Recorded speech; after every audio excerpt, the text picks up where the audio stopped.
ja mēs runājam par to uzņēmumu, ko izvēlēties, nu, tad pirmkārt, sarkanie karogi ir es nezinu, kaut kādas tur overlielas komisijas, nepamatotas.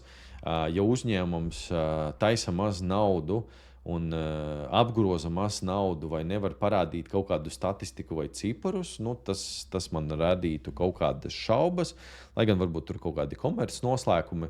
Bet, nu, respektīvi, no kā es izvairītos? Pirmais, piedāvājumi, kas izklausās pārāk labi. Nezinu, mēs mācām klientiem tur kripto tradingu, un viņi kļūs miljonāri mēneša laikā. What the fuck? Nu, tā kā izklausās pēc tā kā plikas diršanas. Es pats neesmu sastapies ar tādiem piedāvājumiem, bet tas, respektīvi, viss, kas izklausās pārāk labi, nu, ka ieslēdz prātu un padomā, vai tas vispār ir reāli. Un, ja tas ir reāli, vai ja tas izklausās nereāli, nu, vai tu vispār gribi būt kaut kam tādu piesaistošu. Ja?